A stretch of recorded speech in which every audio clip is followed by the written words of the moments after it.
Prologue to Tomorrow, Land of Secret Flames. That's been completed. Number 3, Voyage of the Outcast. Pursue the wanderer causing disappearances, Xavier Branch.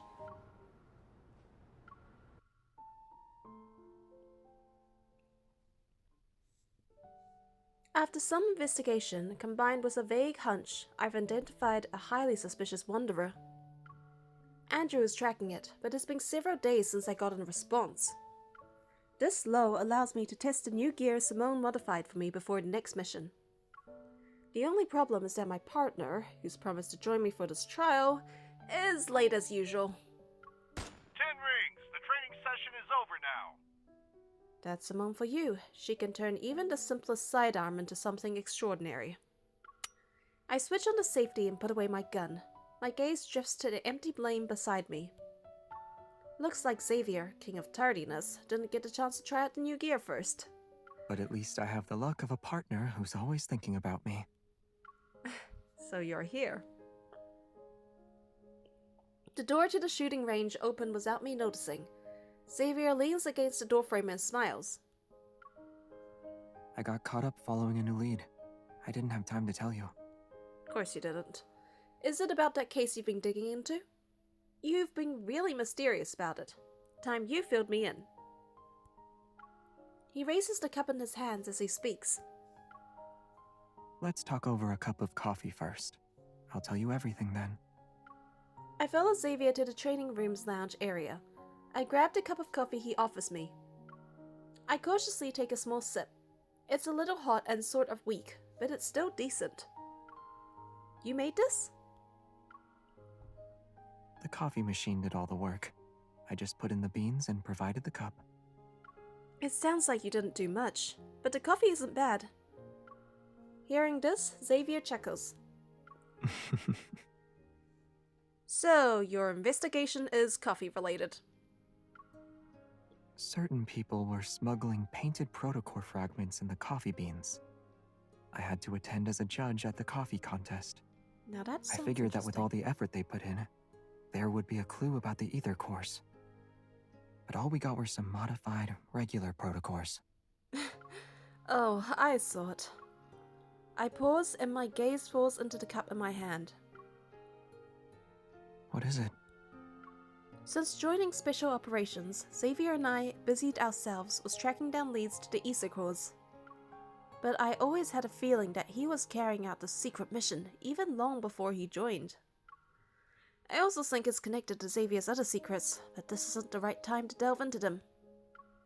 I held myself back from saying, I thought you know something related to the ether core's whereabouts. I thought you had more solid leads than Simone and I. Oh, I figured you'd ask something more probing. How so? As if reading my mind, Xavier gives me a chance to steer the direction of this conversation. But when Xavier lowers his head in response to my question, it almost seems like he's slightly upset. How so?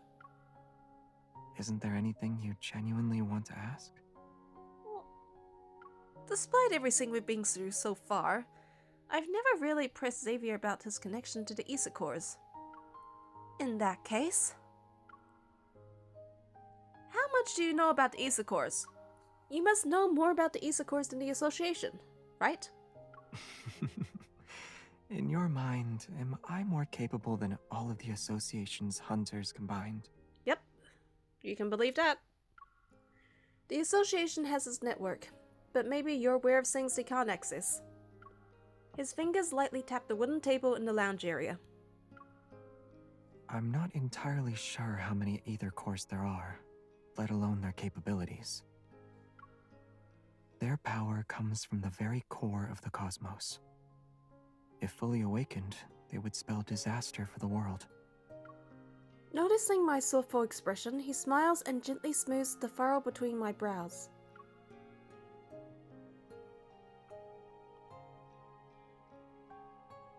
I know, you aren't satisfied with my answer, but there are some truths you have to see and decide for yourself. Xavier's hunter watch is mine, as well as mine, beep at the same time as he quickly finishes speaking.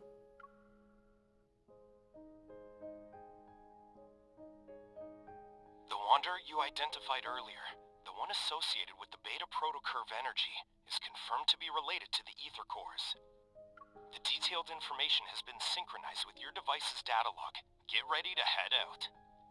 This Wander will also be difficult to deal with. Should I ask Simone to assist you? That won't be necessary. My best mission partner is back. The call ends. I raise an eyebrow at Xavier. I should witness the truth analysis I'm after for myself, but that doesn't mean I have to do it alone. One last question. I'd like to know if my partner is willing to fight alongside me for this, and whether or not it's just for today. I believe this answer will meet your expectations. I'll always be with you, beyond just today. Yes.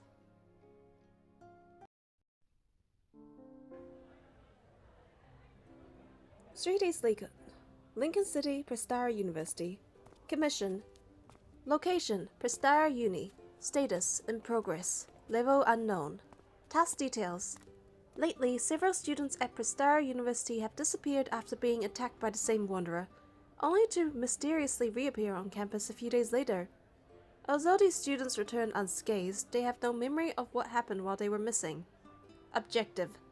Find out the reasons behind these disappearances and eliminate the wanderer on campus. Alright.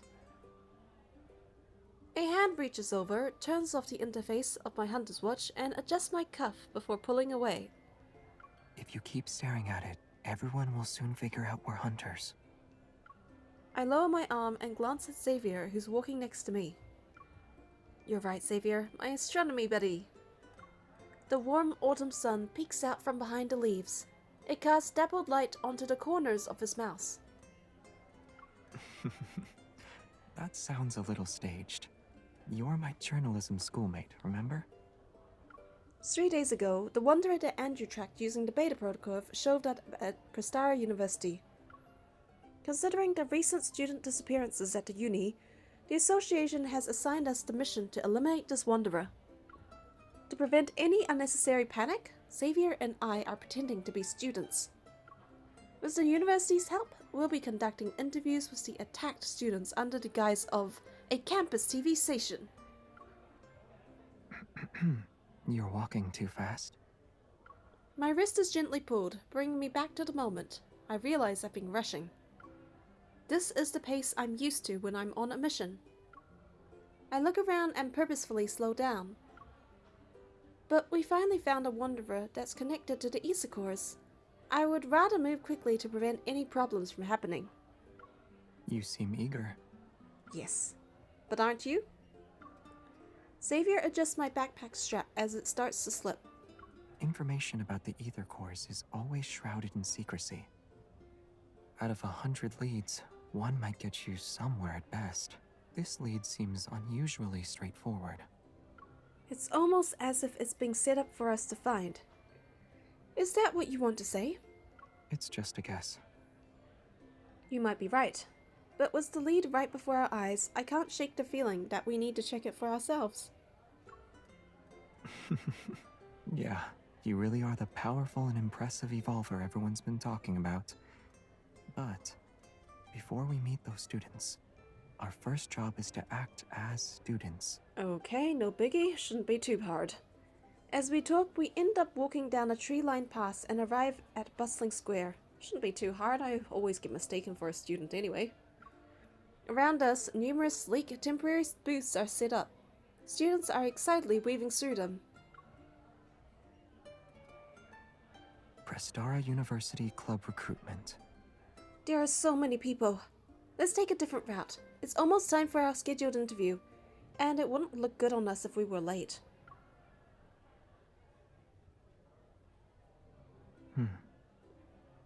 Yeah, it'll take a while. But how about we use this opportunity to relive our student days for a bit? How are we going to do that? Xavier stares at me. Then he fixes my hair and takes off his non-prescription glasses.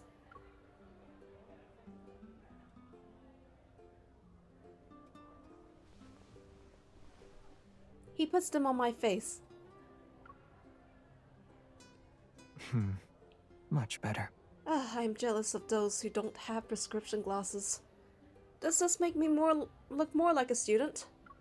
It just looks nice. Hi! Are you a freshman this year? You seem perfect for the lead role in our film club's latest project. Are you interested? People are drawn to him like bees to a honey pot. While the club member looks down to find a registration form, a corner of Xavier's mouth silently curls up. What did I say?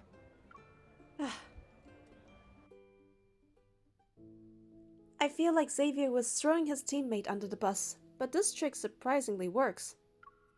By the time we arrive at our scheduled interview spot, I'm completely in student mode. Hello. I'm the student council's vice president.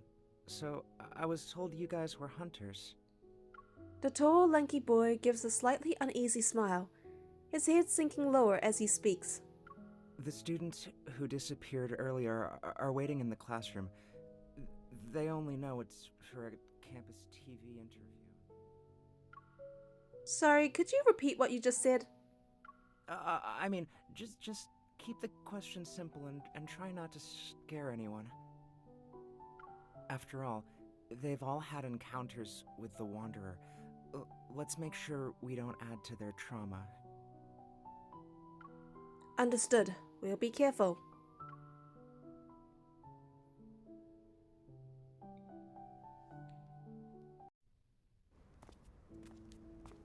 As we enter the classroom, several pairs of curious, wary eyes quickly focus on us. I clear my throat and offer a genuinely friendly smile. Hi, I'm a broadcast journalism major and a member of the campus TV. Hang on. Hi, I'm a broadcast journalism major and a member of the campus television station. This is my partner. Xavier steps forward but doesn't speak, which prompts me to continue.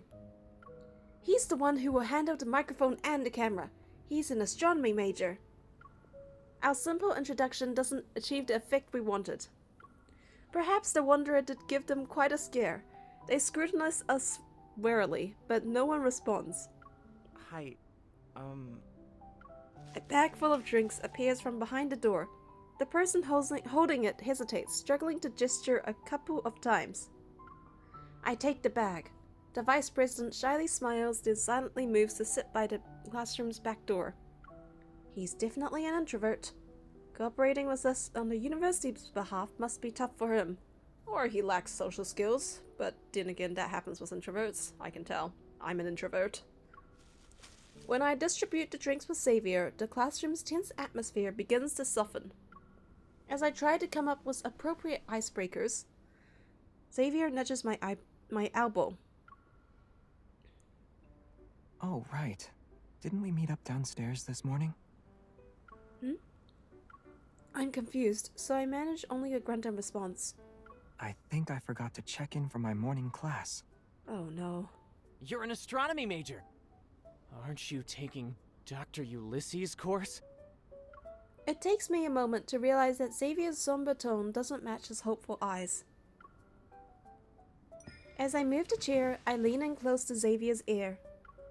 Did you do your research ahead of time?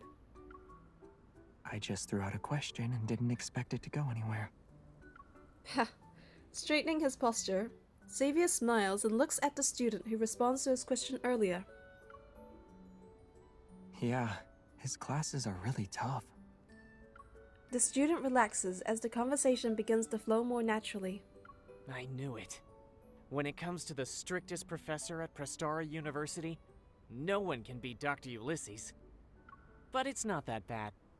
While he's strict in class, he's pretty chill on the basketball court when classes are over. Oh. Actually, I missed one of Dr. Ulysses' meetings because of that Wanderer incident. Thanks for reminding me. I need to catch up with him later. You're welcome. And just like that, he's got a hold of the situation. Xavier adjusts his position and gives me a knowing look. Seeing Xavier's cue, I quietly switch out on the recorder and casually throw out a question. Besides missing out on that meeting, can you tell us a bit more about what happened after that attack? You can say whatever you want, don't worry. We won't disclose any personal information. The students exchanged looks. They seemed resolved to speak. Yes. I'll go first then. I'm not sure if it's just me, but his eyes seemed to go blank for a moment after he said that.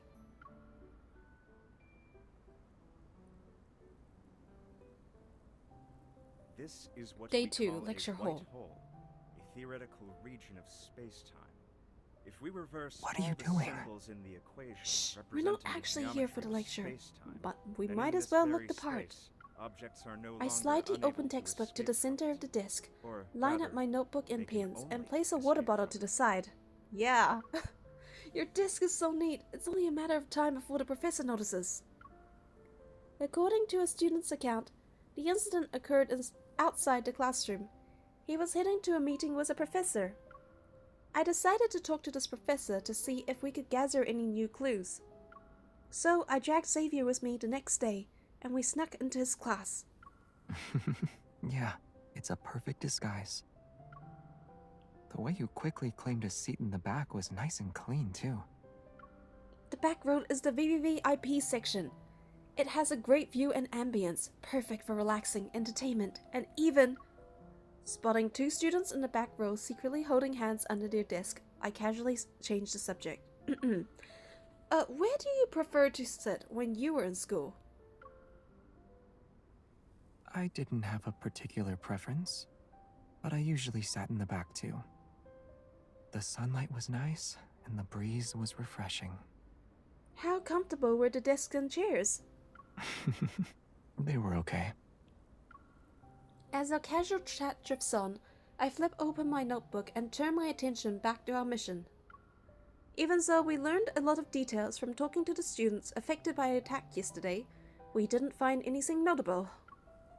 Those 5 students were either normal people or evolvers. They encountered the Wanderer in various spots. Some were on the tree-lined paths, and others were in labs, and they woke up in different places afterwards. This Wanderer doesn't seem to be limited to indoor or outdoor spaces. There's no clear pattern to where it shows up. It's not completely random, though. Xavier takes the pen from me and draws a few circles on my notebook. All the incidents happened at night. If that's connected to the Wanderer's behavior, then we can narrow our search. Also, all these students just started college this year. Does that mean something? Maybe this Wanderer thinks freshmen are easy targets. Then it must have access to the university's enrollment system. I flip through the notebook pages again and again, yet nothing clicks. It seems like the Wanderer is targeting the students at random, but I can't believe it's just coincidence. In this world, many coincidences are often part of a larger scheme. Yeah, but if we read too into them, we believe it's conspiracy theories. These students are being chosen for a reason. We just haven't figured it out yet. Some Wanderers do target certain individuals, for example... You! Over there! Ah, shit. Realizing the sudden silence around me, I looked up to see Dr. Ulysses on the podium. He's smiling. Yes, I'm talking to you, young lady in the back row. Ah! Come up here and show everyone what a Morris Thorn wormhole is. I don't know what the heck that is. Is that even a real thing?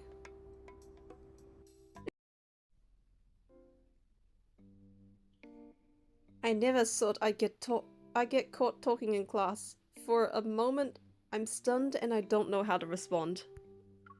No? Then let's have your friend try. Come along now. I tug at Xavier's clothes and quickly whisper, "Let me do it. If I mess up, I'll just apologize." Xavier reassuringly squeezes my hand, stands up, and confidently walks to the podium. The classroom lights dim, and a holographic projection appears from his fingers. It forms the image of the universe. In theory, the Morris Thorn wormhole is a traversable wormhole. It is spherically symmetrical and features a throat that bridges two black holes. The throat is a finite spherical region containing negative energy density matter to counteract gravitational forces inside the wormhole. As Xavier speaks in a measured tone, the stars shift under his touch to gradually form a wormhole model. The lights from distant planets flicker before us, and his silhouette seemingly stretches across light years. For a moment, I wonder, was Xavier like this back in college? Correct. The negative energy's repulsive gravitational properties keep the wormhole's throat open, allowing matter or signals to pass through. Time travel becomes possible with this model. For example, the deep space tunnel above us might very well be a giant wormhole. The mysterious deep space signals could then make their way to our distant Earth. Perhaps certain materials, or even other forms of life, can find us through these cosmic channels. What are you thinking about? I snap back to reality. Xavier has crossed the starry expanse and now stands before me. He's within arm's reach once more. I'm curious. Were you really an astronomy graduate? Who knows? I have too many diplomas at home. I need to check first. Ugh, that's frustrating.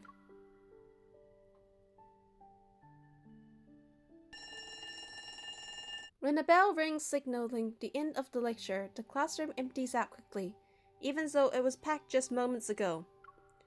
As the professor starts to pack, I approach him. I'm about to ask about the students who were attacked. Xavier, have you been a deep space hunter for so long that you want to relive your college days? The professor walks away from the podium, one hand holding his bag and the other in his pocket. His serious demeanor is gone. Hello. Are you also a deep space hunter?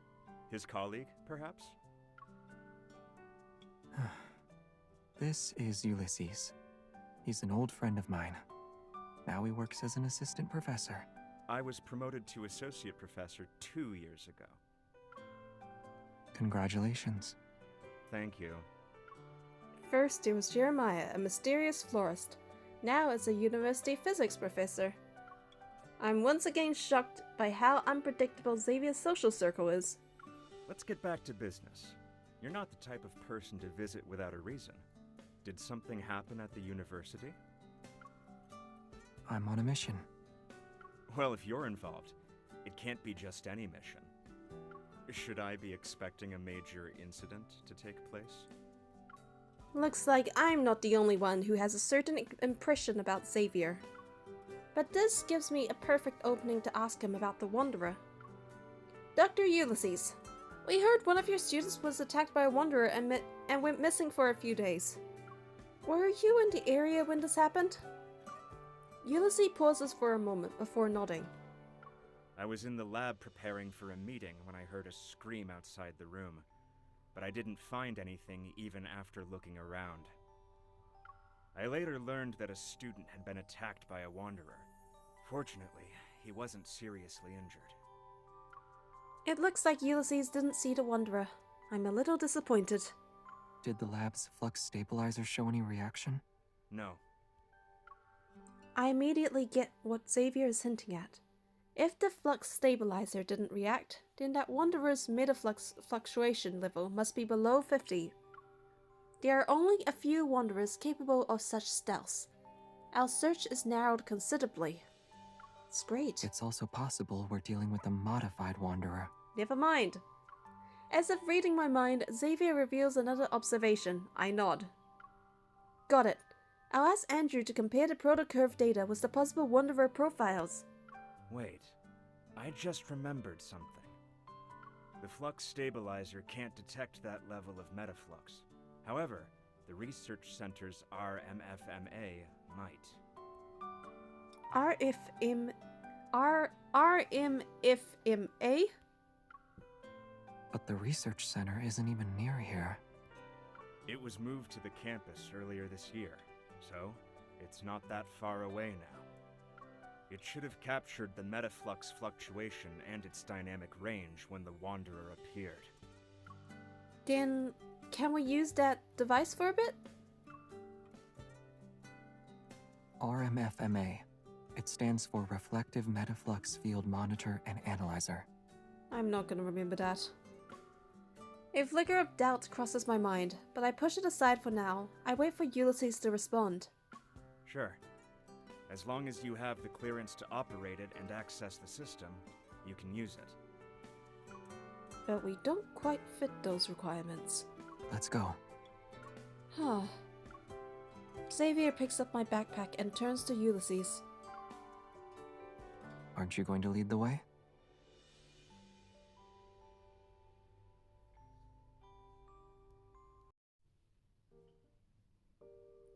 The research center Ulysses mentions is formerly known as the Prologue University Deepspace Exploration Research Center.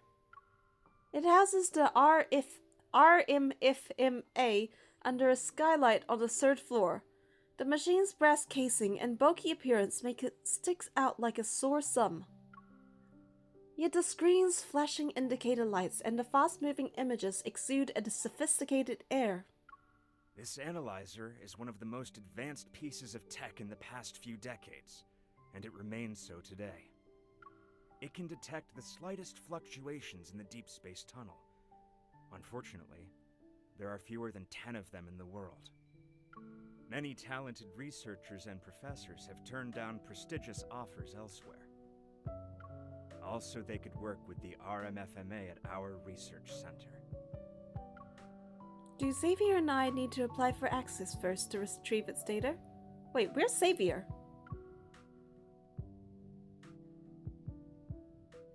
All the data related to the Wanderer is corrupted. Xavier appears from behind the RMFMA. He removes his safety goggles and takes off his disposable lab coat. How did you... Aside from how did you operate that machine, and you know how to use it? I focus on the most important one. What do you mean by corrupted? Did it capture even a trace of the Wanderer? Yes.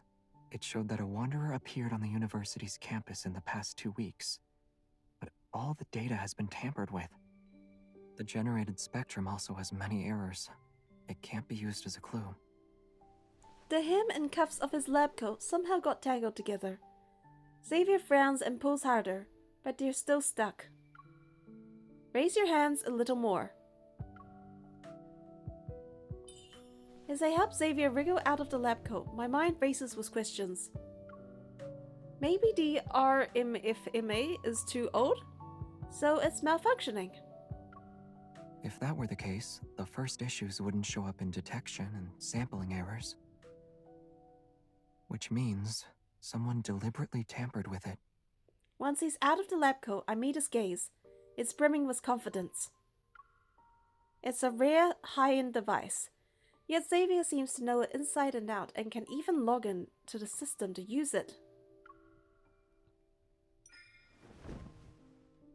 I slightly pull him forward. I purposefully change my expression and lower my voice. Alright, cut to the chase. How are you able to operate this machine? It might look complex, but it's actually easy to use. You know that's not what I meant. You're not really going to interrogate me right now, are you? As Ulysses returns from examining the data, I let go of Xavier. I step back to make room.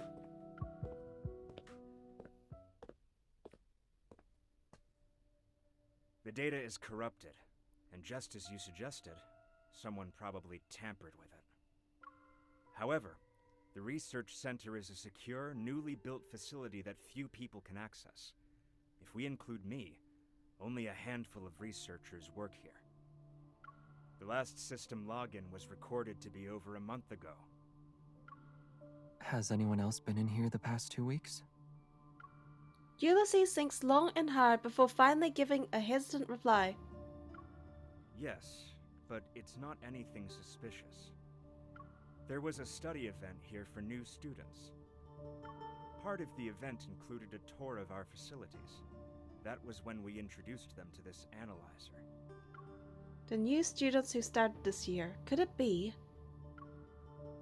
Those 5 students who were attacked all enrolled this year. Xavier voices my thoughts. I take out my phone, check the school's official website, and quickly find the article about the study event. 5 students were selected. They are... Here. Xavier points to the 5 names displayed on the screen. All the students who encountered the Wanderer are listed. The study event, the tampered device, the elusive Wanderer. Everything starts to connect. This isn't a coincidence, Xavier. Something's off about that study event. The Wanderer is targeting its participants. Indeed. He agrees but keeps his finger on the screen. I look again. Group Leader, Soren. Vice President of the Student Council. He's suspicious. Hello. I'm the Student Council's Vice President. So, I was told you guys were hunters. It's the same guy who helped us on behalf of the university, and the only one who wasn't attacked. He's definitely suspicious. There's only one way to find out. I'm contacting him right now. Xavier is the first to head out. After saying goodbye to Ulysses, I'm about to leave, but a glance at the wall makes me stop in my tracks. Instead of a certificate, there's an old framed group photo at the top. It's yellowed with age, and the faces in that photo are all but a bit blurry. Yet the person who's on the edge... I look closer, and that indistinct figure suddenly comes into focus. It's Xavier. He hasn't aged a day. It's like the picture of Dorian Gray. Why is he still like this? I sit on a bench near the basketball court. I watch the ball arc through the air and precisely hit the back rim of the hoop. It bounces back into Xavier's hand. It's hard to fully appreciate this rare sunset, something I haven't seen much since graduation. It won't be long until we meet Soren. I unconsciously lower my head to look at my phone. It still has my chat with him. We're still a little unclear about the students. Could you go over some details with us in person? How about we meet up in 20 minutes at the lecture hall in the main teaching building? Sorry, I'm at the student union. There's a student council meeting right now. It won't end until at least 7 p.m. It's okay. We'll wait for you downstairs at the student union. You've been quiet for a while. Really? Xavier stops moving and stands by the 3-point line. He gazes at me. We know he's in a meeting inside this building. Unless his evol lets him create wings so he can fly away, we'll definitely see him. I look at the open door in front of the student union. Then I look at Xavier's calm face. I wonder what's making the victims stay quiet about the study event. And then there's Soren. He knows why we're here, but he doesn't say anything. If he's really behind this, that's some nerve. Maybe he doesn't want to get caught up in any trouble. Either way, we'll be able to ask him soon. And if he still refuses to talk, we can investigate. And here I was thinking you'd use force or something. He keeps gazing at me. His eyes are firm and steady. I nod. Then he offers me the basketball. Want to try? I know his invitation is actually his way of offering me a break from the mission. I can't bring myself to refuse, so I stand up. Sure. After a brief warm-up, I confidently aim the ball at the hoop. But before I can throw it, a sparrow just lands on the hoop. Interrupted by that, I turn to look at Xavier. If the Wanderer's appearance isn't a coincidence, then it just confirms our suspicion. Someone lured us here on purpose. Should we call for backup in advance? Or are you implying there's a high chance the Ether Core is here? I'm going to guess the latter. The sparrow is attracted to the small balls of light that flies away. Xavier moves closer and supports my arm. Aim it a bit higher. Good. Now throw. My accuracy is slightly off this time. The ball hits the backboard and rolls to my feet. I bend down to pick it up. Maybe it's not as terrible as we think it is. It could just be a coincidence, and Soren is a dedicated vice president of the student council. He does seem to be a good, well-behaved student, sort of like you. Xavier takes the ball from my hand and steps back to give me a demonstration. Perhaps it's because he looks like a good student that makes him the best at doing things behind the scenes. After all, people don't write their secrets on their faces. The calmer the water's surface, the easier it is to hide dangerous undercurrents. The ball leaves his hand and once again goes through the hoop with a precise shot. As it bounces back, I intercept it before it reaches him. You always have a lot to say about the other people, but what about you? Tell me your secrets. Recalling the blurry yellowish photo from the research center, I move closer to Xavier. Maybe it's the backlight that causes my flickering spots to appear in my vision. My consciousness falters for a moment. Xavier when I first saw him. Xavier in the no-hunt zone. Xavier in the research center. And Xavier playing basketball at sunset. They all appear in front of me at once. They line up gracefully and blend into the figure of the person before me. Me? What secrets are you hiding behind your calm facade? From the distant past to the present, who are you really? Even though I'm so close to you, experienced all these life and death situations with you, I still cannot seem to fully understand you. Huh? Xavier's puzzled gaze lingers on my face and suppresses the questions in my heart. The only thing I eventually say is, I was going to ask if you're truly a good student, or do you have some secrets? After thinking for a moment, he speaks in a calm tone. I'd say I'm a good student. Liar. I paid attention in class and always kept my eyes on the front of the classroom. That's how I kept ending up making eye contact with a classmate who frequently turned around during class. He looks at me with a knowing gaze. I look back into his eyes and feel as if everything sounds familiar. Maybe your classmate just wanted to check the clock at the back of the classroom. See how much time was left before class was over. Oh. You're asking if I have a hidden side to me like Soren? Yes. He responds with a question. Now it's my turn to think about my answer. Fortunately, Xavier doesn't seem to expect one from me. Instead, he slightly lowers his head as if he's talking to himself. But the parts of me you think you know, and the parts you think you don't know, they make up who I am. All of me. Right here in front of you. We no longer pay attention to the basketball. The sound of it bouncing on the ground echoes in my ears. It isn't until I see Xavier's hand wave in front of me that I realize the lingering sound is my heartbeat. I think we have a new lead. I compose myself and look in the direction that Xavier is pointing in. What am I looking at? I catch sight of the enthusiastic student from yesterday's interview. He's walking out of the student union. Yes. Didn't he say he needed a week off after the Wanderer attack? I grab Xavier's arm. Something's not right. Let's ask him.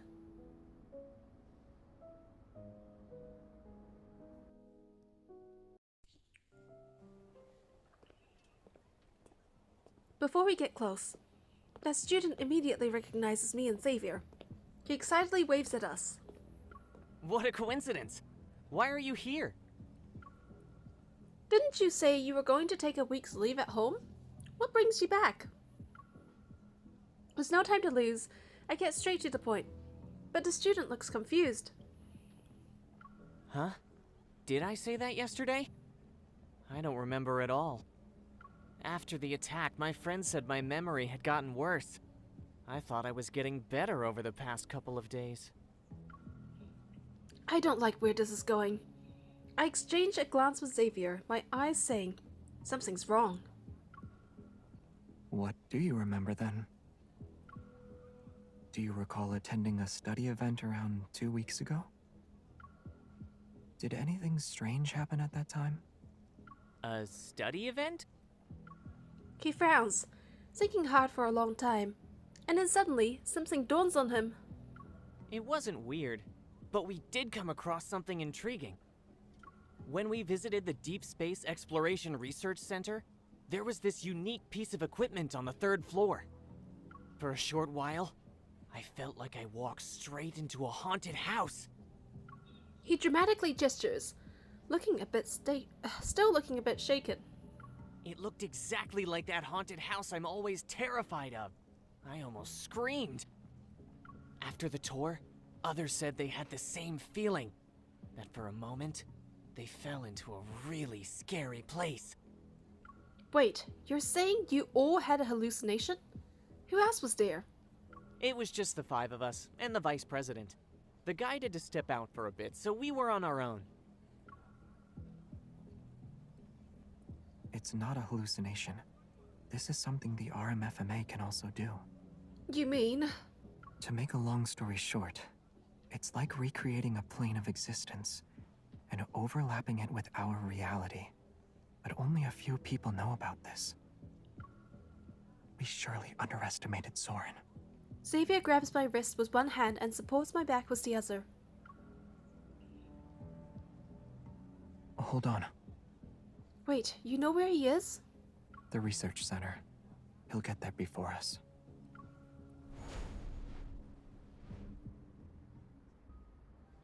Daylight's last glimmer sinks below the horizon, and night arrives.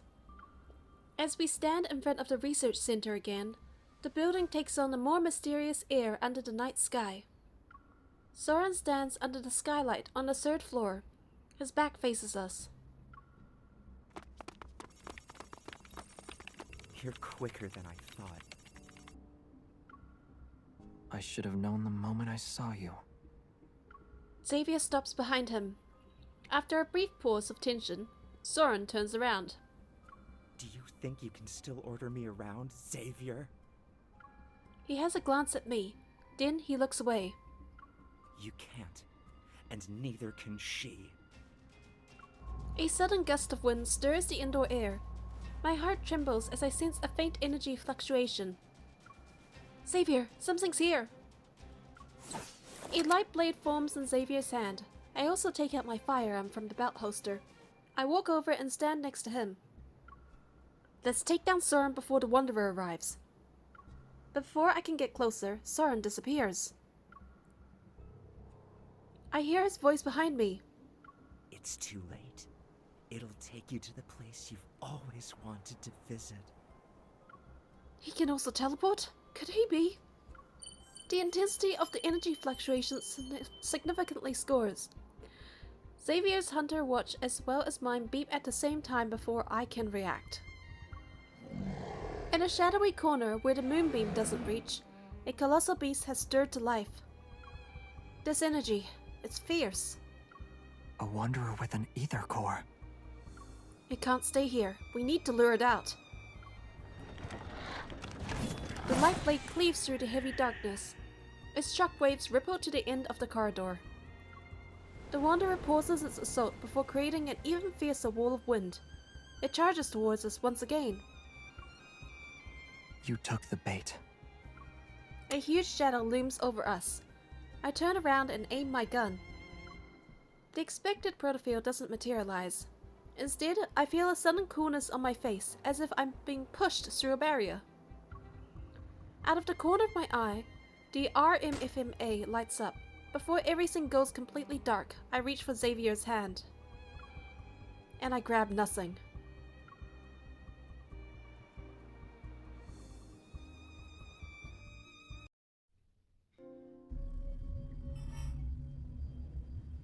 Nebulae tranquilly hang in the Nebulae tranquilly hang in the sky as if they're the eyes of the universe.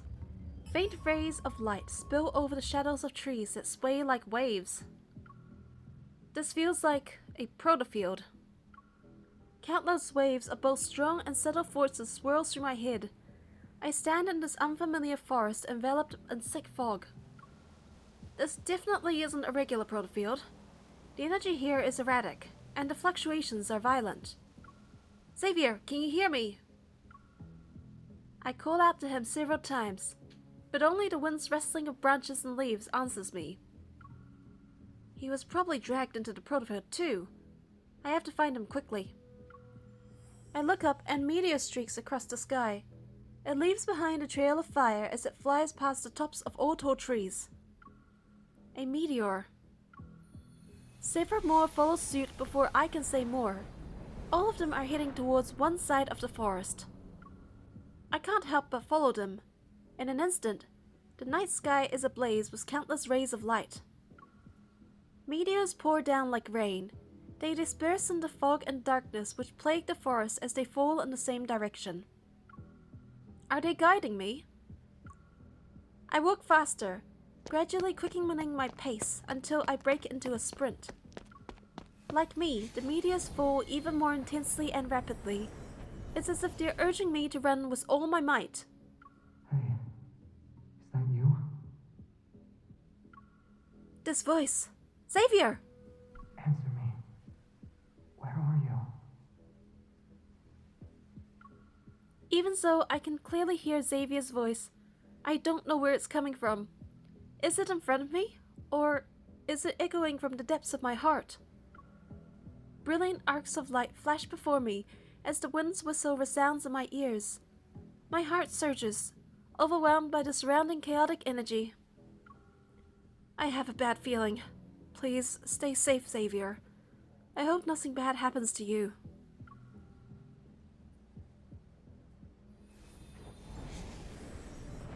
As I traverse the dense forest, a mirror-like lake suddenly comes into view. Meteors streak down, falling into the expanse where the lake meets the sky. The energy fluctuation gets even stronger now. It pulls at my heart to the point where I struggle to breathe. Overwhelmed, I stumble and sink to my knees. I'm not interested in playing hide and seek. Come out. Xavier?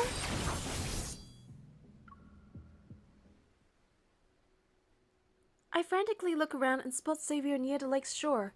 Another figure quickly appears in front of him. We're old friends at the end of the day, right? But you decided to greet me with a sword. That's cruel. Soren?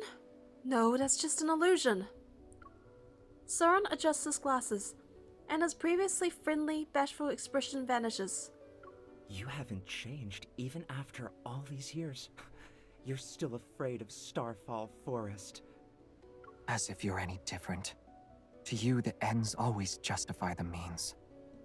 What are you trying to say? You have no right to criticize me! Soren's laughter, twisted with rage, contorts his features into an unsettling and unrecognizable expression. I used my life's work on you. I did everything I could to help you pass through the Deepspace tunnel. And what did I get in return? I was abandoned, trampled on, and turned into an outcast in this time and space. Those were the rewards for your choices. His figure vanishes with his words. He reappears in front of Soren in the blink of an eye, the tip of his sword poised to kill. Countless sharp light blades rain down on Soren. Only his panicked voice can be heard within the dazzling spectacle of light.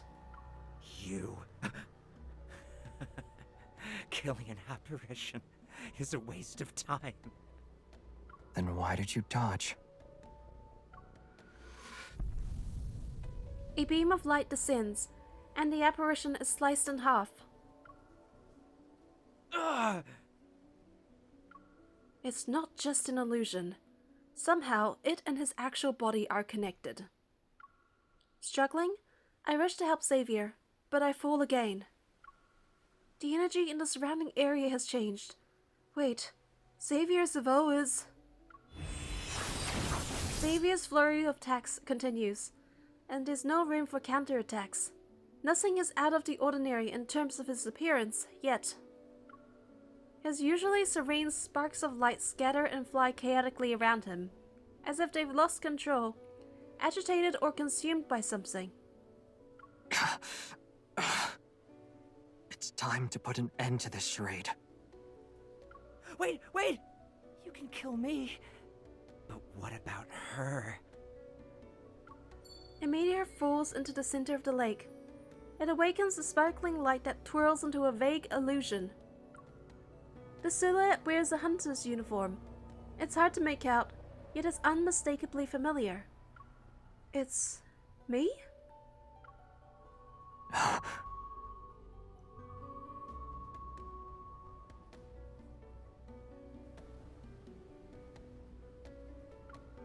My head hurts. But why? Yet it's at that moment I realize something. Sauron created this illusion to distract Xavier. He's using the lapse in judgment to attack Xavier's mind with his evo. In any other situation, Xavier would have no difficulty dealing with this type of evo. But with how chaotic the protofield is along with his power... Xavier falters, but he slowly regains his footing. When he raises his head, his unfocused eyes resemble a frozen lake. They're cold and empty. It can't be her. She's not a sacrifice. I will put an end to everything.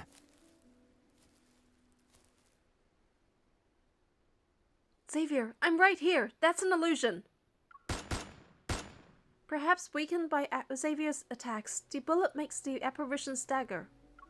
You! With a reluctant, sullen expression, the apparition dissipates. The energy fluctuation also calms down. Even though the apparition on the water surface is gone, Xavier continues to head toward the center of the lake. His expression is cold and his movements are stiff. It's as though an invisible force is pulling him along. This isn't good. The evil is still controlling Xavier. I rush out to stop him. You probably shouldn't. Xavier!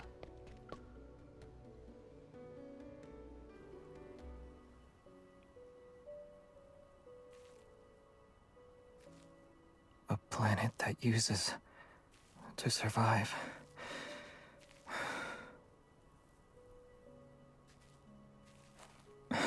Xavier! Doesn't deserve to be saved. Come back to reality, Xavier. Don't lose yourself to the illusion. Look, I'm right here.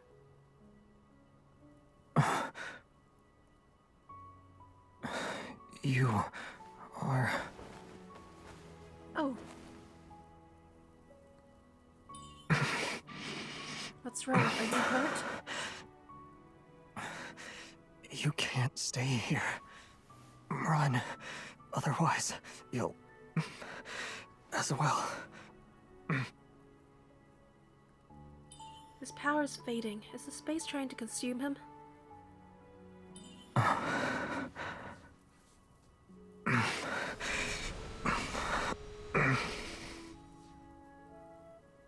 What's going on? Why can't I control your Evo? It's okay. Starfall Forest will stop once it has enough power. It will...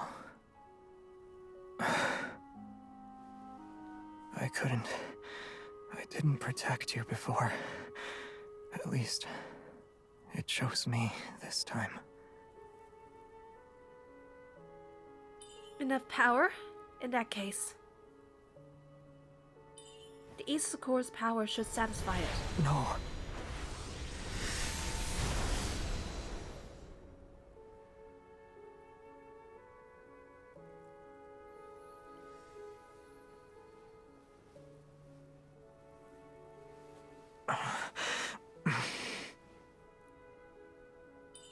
Xavier?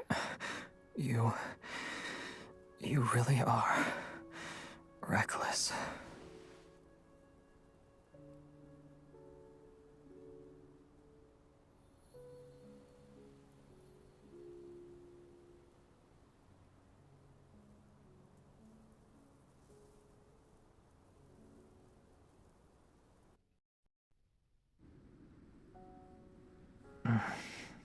You good now?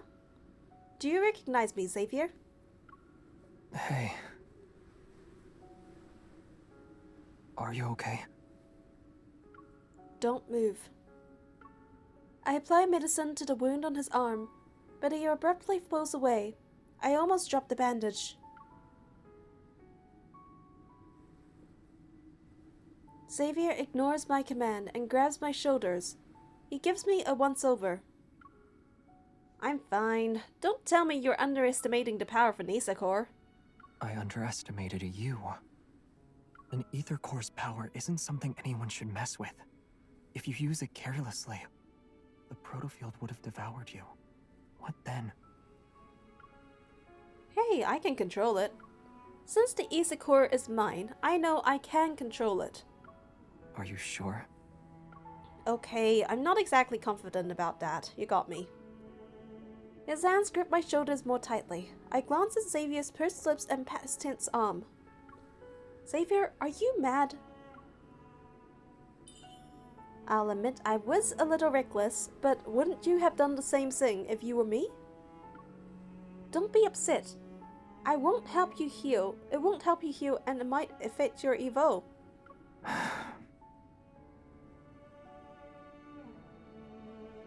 You always have so many reasons, but you never listen to me.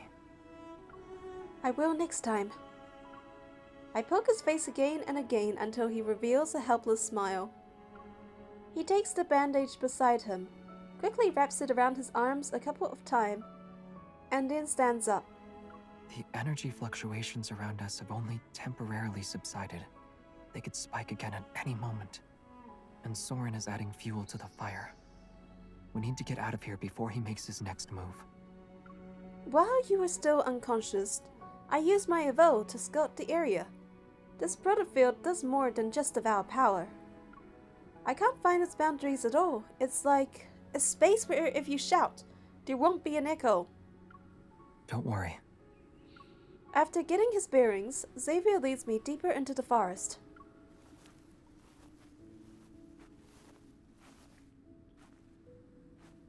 The protofield's environment was based on my memories, so there might be something that can help us leave.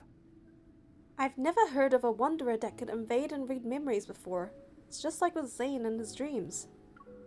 Or does this wanderer's connection with the ether core makes it different? There's also the possibility that Soren made some modifications to it. After a brief silence, I carefully choose my words before speaking. Soren, he used to be your ally, right? It was a long, long time ago. The light blade slices through several overgrown branches to clear a path. It dissipates into shimmering specks of light. He changed his appearance and hid his evil. He needs to hide his secrets and also be in a position to strike me down if needed. I immediately remember the perilous moments I faced with Xavier. When we first met at the abandoned research space with the Luminivores, the robots watching us as Azure Square. He sent them? Maybe. Xavier holds out a small light as if sensing something. He releases it and lets out a dry laugh. This forest. It's a trap clearly designed for me. This can only be his doing. He really seems to know you well, but he also hates you. Recalling the conversation I heard, I hesitate for a second. Did something happen in this forest? Is that why you're afraid of it? Moonlight gently falls, softening Xavier's features into a blur. Then I hear his voice again. Rather than what's already happened, I'm more afraid of what might come in the future. But right now, You terrify me the most. Because I'm scary as that. You used the power of the ether core this time. I'm worried about what you'll do next. What I've done can't be compared to your actions. Why don't you tell me what you did in the past? Got you, dear. We're here.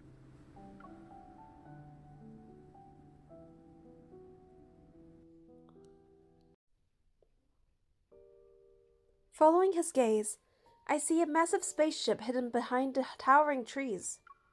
Unlike the wreckage I saw in the no-hunt zone number 42, this one is more intact with far more sophisticated engineering. Inside are various unfamiliar devices that are set up to form a makeshift command center. It's surrounded by papers lying scattered all over the place. You really are here. You're not planning to use the spaceship to take us out of the protofield, right? It can break through even the most chaotic gravitational energy flux. A protofield might not stand a chance against it. Let's just try it and see. He flips several switches. One by one, faint blue lights illuminate. Traceback 2, Phyllis 1101, PLS, is now online. Phyllis. That name sounds familiar. It's my homeland. A place far away from here. I silently repeat the name to myself and feel a strange sensation as it resounds in the depths of my heart. I pick up the papers next to him. The messy handwriting and symbols seem like they're from another universe. Backtracker's logbook. Spatiotemporal coordinate parameters. You and Soren were both members of the Backtrackers? Yes.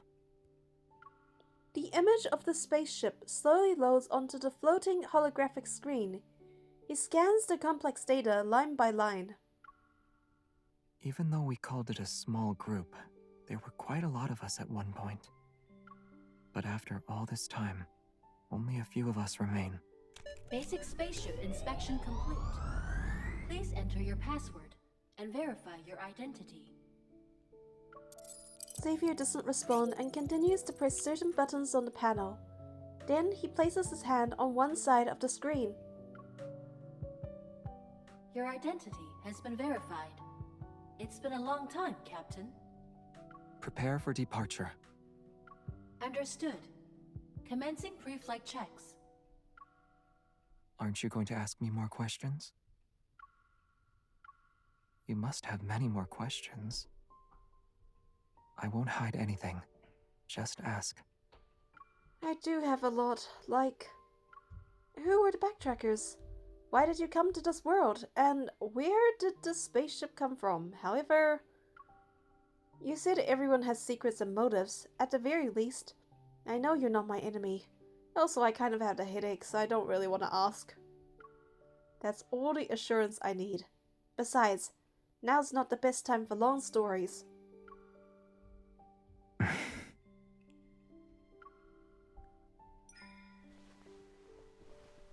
But let me say this first. This doesn't mean I won't ask more questions later. Once we're out of this mess, you're going to tell me everything. Slowly. And in great detail. I'm okay with that. Satisfied? I nod. When I step back, my hand accidentally flips a switch. Huh. Oh, celestial body of mine, slumbering adrift in darkness, This voice. Xavier? which never heeds the whispers of life. Xavier, that's you, isn't it? I think I heard this in one of his memories. One of his tender moments. A pair of hands covers my ears before the words can finish. It's not me. Liar! No. Then why can't I listen to it? Mm. Seeing his ears turn red, I can't help but chuckle. I pat the arm resting across my face. Alright, it's someone else. Or maybe the spaceship misses its captain so much that it's imitating your voice for fun. Yes, I agree. It's something like that. During the brief silence, Xavier releases me and quickly shuts off the recording, and I can't hear it. I'm about to tease him again when an alarm makes us tense. Protocore energy is low. Unable to start. Please refill the protocore energy cells to ensure a successful journey. While the red warning lights flash, a sharp pang shoots through my chest. Xavier! The protofield is acting up again. I know. There's no doubt that Surin is manipulating the wanderers hidden within this protofield. He's trying to trap us again. Prepare for launch. It's recommended to refill the protocore energy cells before takeoff. Do you still want to proceed with the launch? Yes. Understood. Initiating countdown. Don't worry. Before I can object, Xavier pushes me into a seat in the cockpit. Protocore energy isn't the only thing that can fuel this spaceship. Although it can't support long voyages, escaping this protofield should be no problem. After pressing a few buttons on the control panel, he takes something onto the cabin wall and fastens it to his wrist. He sits down in the cockpit and takes my hand. He presses it against his chest, and a sense of foreboding washes over me. You're gonna use your evo. I need you. You're going to use your evo as fuel? I try to pull my hand away, but he tightly holds onto it. Don't even think about it. The protofield already drained your energy. You're not allowed to use your evo right now. It's very obvious that fueling the spaceship would be too much for him. It's not a big deal. Using evol as emergency fuel is actually one of this spaceship's unique features. In the past, evol came to our rescue during several crises. It enabled us to make safe emergency landings. Besides, I've got you here with me. You're aware of the changes an ether core can bring. With your current strength, you can resonate and enhance my evol, right? But... Only you have the power to help us safely leave the protofield.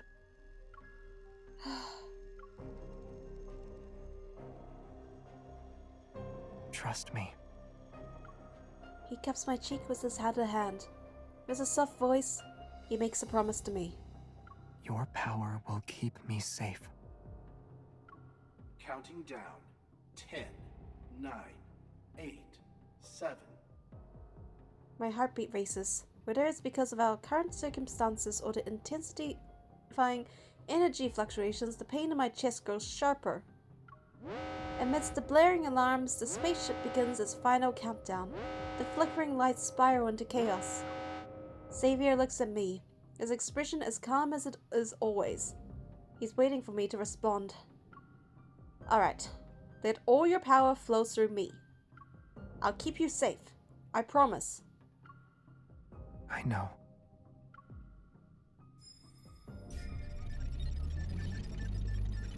Violent tremors and a sense of weightlessness engulf us.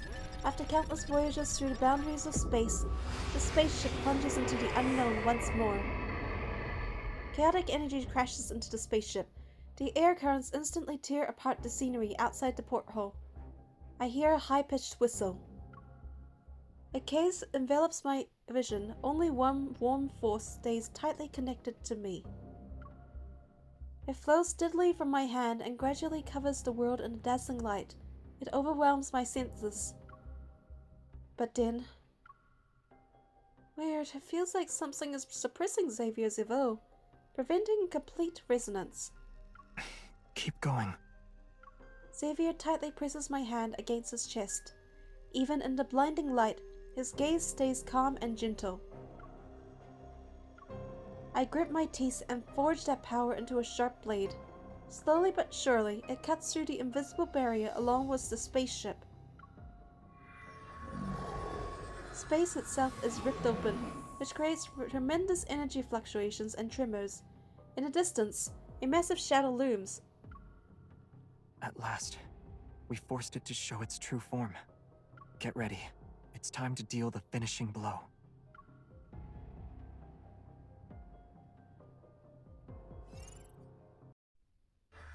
A deafening roar fills my mind and strips away my senses. Suddenly, it's as if a rift splits the space. It ushers us into a burst of gentle light and fresh air. After several long seconds, the discomfort fades. I slowly open my eyes. Everything comes into focus, and there it is, the RMFMA, standing serenely just a couple of meters away. We're back in the research center. My senses return to my body. I scramble to my feet and frantically search for Xavier. You're struggling to find me, huh? A familiar voice calls out from behind. I turn and see Xavier leaning against a nearby wall. A bright red light at his neck flickers a few times before settling down under my worried gaze. That light is flashing and you still want to crack a joke? I'm fine. Just a little tired. He opens his palm and hands me the Issacore fragment. It glows a soft green. For its sake, sit with me for a bit. What about Sorensen? Unable to resist Xavier's expectant eyes, I approach him and sit down. I already sent the collected data and our coordinates back to HQ. The police will also be involved. He'll be here within 15 minutes. We don't have much time. We need to... I'm about to get up, but he grabs my arm. Let's make the most out of these uninterrupted 15 minutes. I feel a cool touch at my ear after Xavier pulls out a pair of wireless earbuds. There's just enough time for one song. Then we'll be in a hurry again. Who invites a girl to listen to music with a wireless earbud? You should have offered me wired earbuds. That way we'd be close enough that we couldn't drift apart. And right now, I think I hear the ice cream truck outside my door. I'm too tired to drift into a place that's far away from you. That and airplanes. And I wouldn't, even if I could. Outside the skylight, another morning dawns.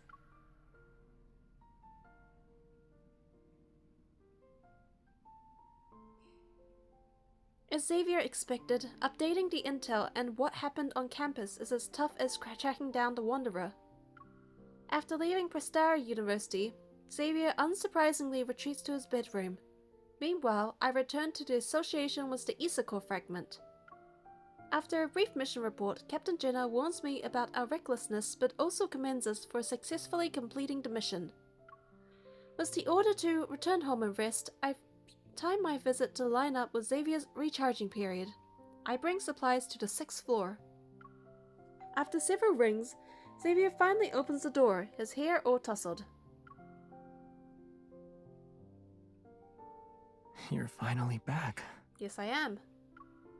You look like you just woke up. Why are you speaking as if you've been waiting for a while? Well, you just saw me. How can you tell I haven't been waiting long?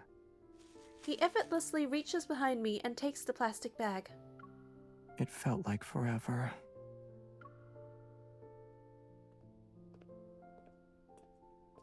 I slip on my slippers and head to the living room. Xavier is already intently unpacking the bag full of food next to the coffee table. He pulls out 2 food boxes from the plastic bag and removes their packaging. Is this from that store downstairs at the association? You went back there? You needed to recharge, so someone had to return that Issacore fragment, right?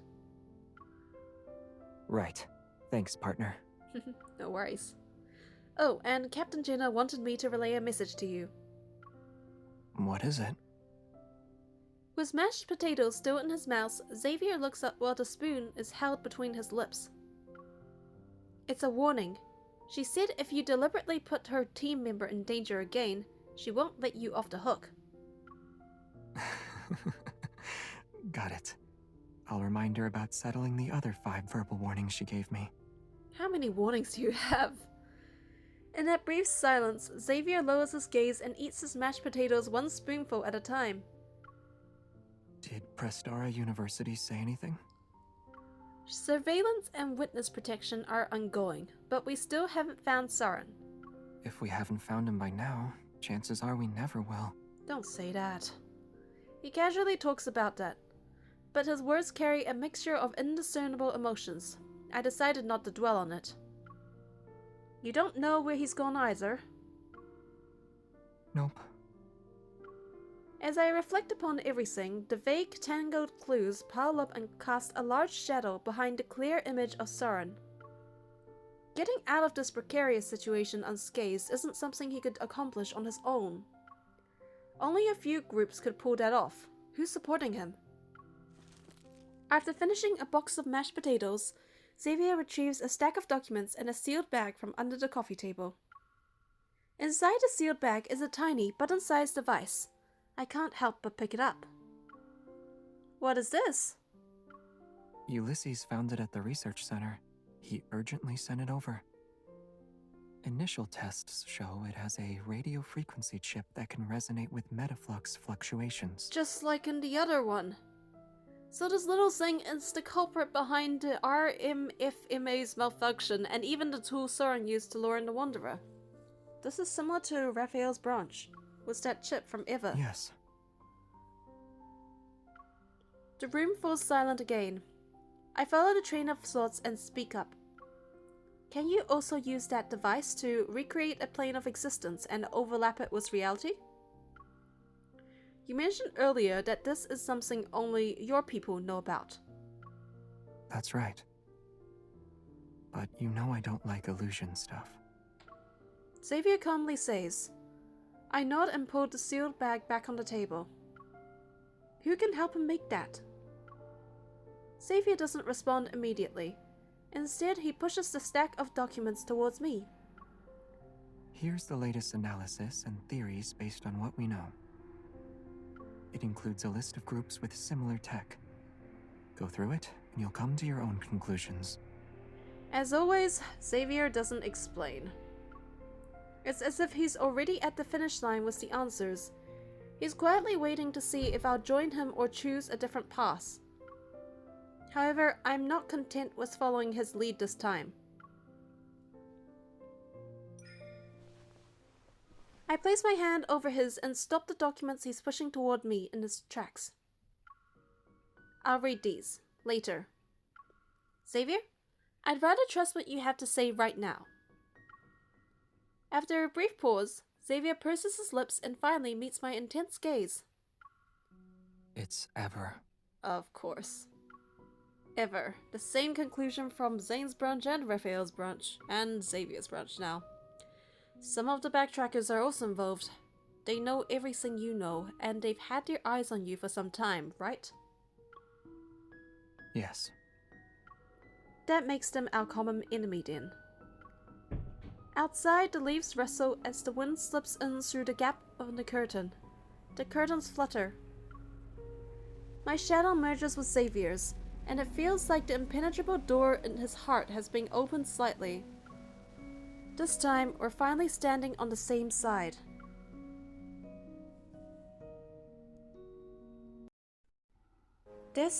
Wait, no, hang on. Not this in reverse. Prologue to tomorrow. Eye of the Storm. Onward again.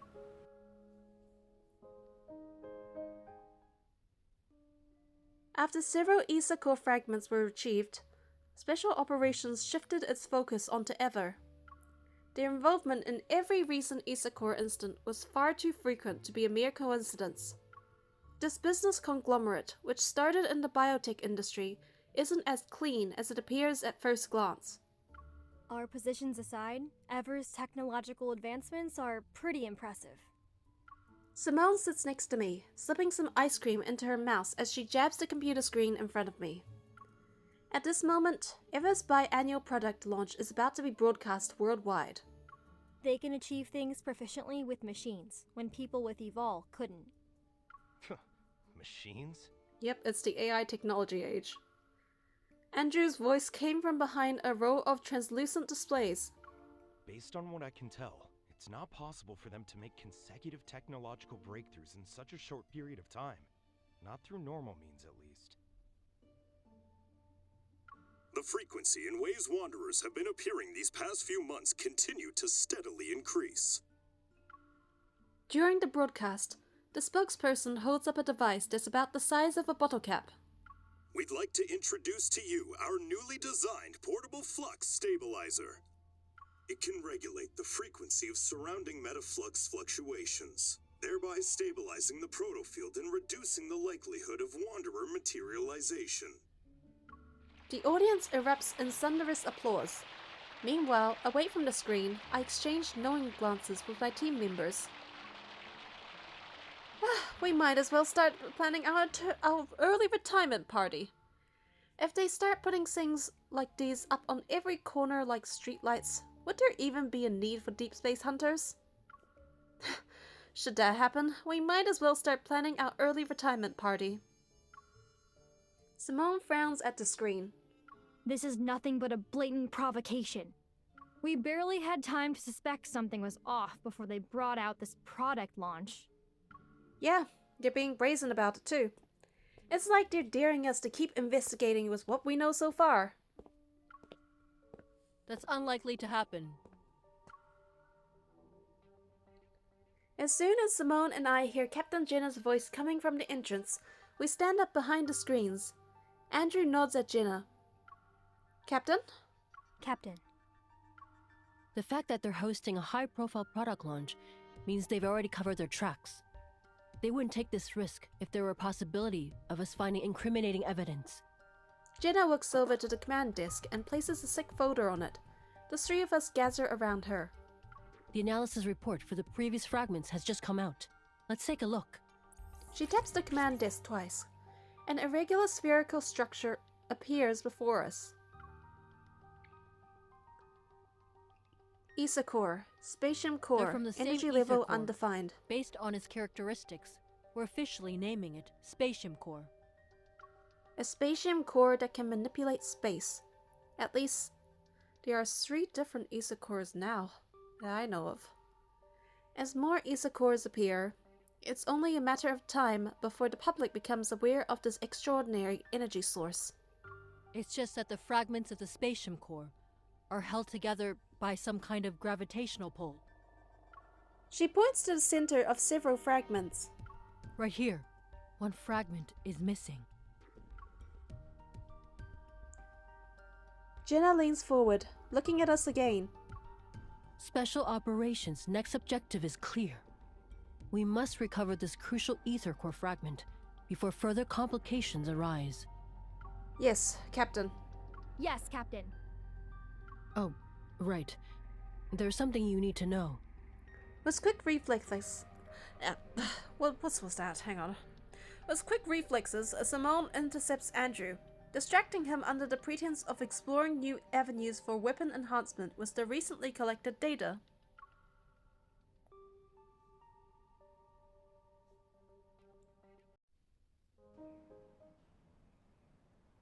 When only we remain in the meeting room, Jenna pauses before activating her watch. There's more. I couldn't talk about it during the meeting. It's something you need to know. A message is transmitted to my watch at her gesture. The words, "Ever Secret Investigation Report," float in front of me. A line in there involves what happened at your house that day. Anyway, I've sent it to your hunter's watch. You can read it when you're home. Understood.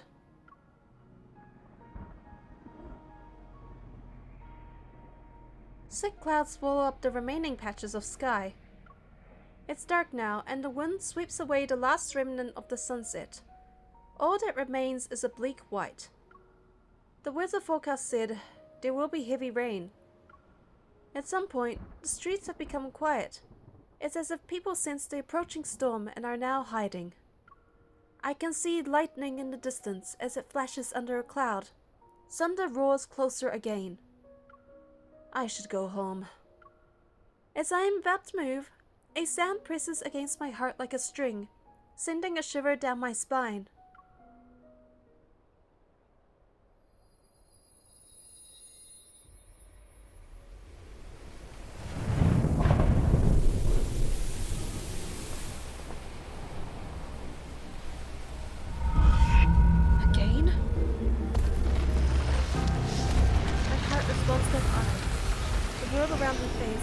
I hear becomes clearer. It's behind that, somewhere in the distance, lies the power of the Isokor.